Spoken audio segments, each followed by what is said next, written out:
রাজধানী জুড়ে গ্যাসের তীব্র সংকট দেখা দিয়েছে। গেল 2 সপ্তাহ ধরে সিএনজি পাম্পগুলোতে গ্যাসের চাপ নেই বললেই চলে। এতে চরম দুর্ভোগে পড়েছেন চালকরা। 2 থেকে 3 ঘন্টা অপেক্ষা করেও মিলছে না গ্যাস। দীর্ঘ সময় গ্যাসের জন্য ব্যয় হওয়ায় আয় কমেছে সিএনজি ও উবার চালকদের। রফিকুল ইসলামের রিপোর্টে থাকছে বিস্তারিত।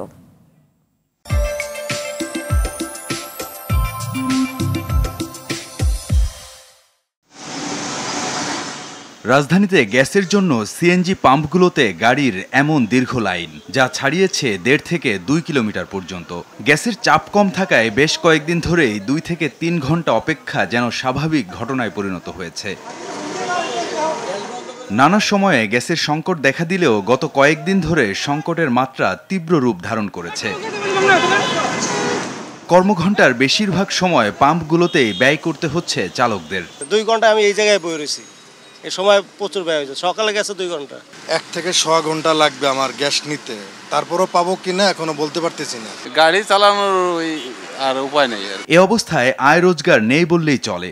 সংসার চালাতে হিমশিম অবস্থা ভাড়ায় চালিত সিএনজি ও উবার চালকদের। ভাড়ার গাড়ি আমরা যদি ইনকাম না করতে পারি, ঠিক আছে, আমাদের চলতে ফিরতে সমস্যা হবে। গ্যাসের কারণে ভাড়া মারতে পারি না, সংসারও গেলে টিয়া দিতে পারি না। সবাই কিছু দাম বাড়ে গেছে। আমরা যদি ভাড়তাম তো এই দেশে গেলাম বলে গ্যাসের চাপ কম থাকায় চাহিদার তুলনায় সামান্য পরিমাণ গ্যাস দিতে পারছে পাম্পগুলো। নির্দিষ্ট সময় পর গ্যাস না নিয়ে ফিরে যেতে হচ্ছে অসংখ্য গাড়িকে। আগে ঢুকতো 600-550 টাকা ঢুকতো, এখন ইদানিং ঢুকে 150-200 এর উপরে ঢুকে না। না সব গাড়ি দেওয়া সম্ভব হয় না। এই যে আর কিছুক্ষণ দিতে পারবো, হয়তো 20-30টা গাড়ি দিতে পারবো, এর ভিতরেই টাইম ক্লোজ হয়ে যাবে। সিএনজি পাম্পের পাশাপাশি রাজধানীর বিভিন্ন এলাকায় বাসাবাড়িতেও দিনের বেলা গ্যাস সংকট দেখা দিচ্ছে। রফিকুল ইসলাম, RTV, ঢাকা।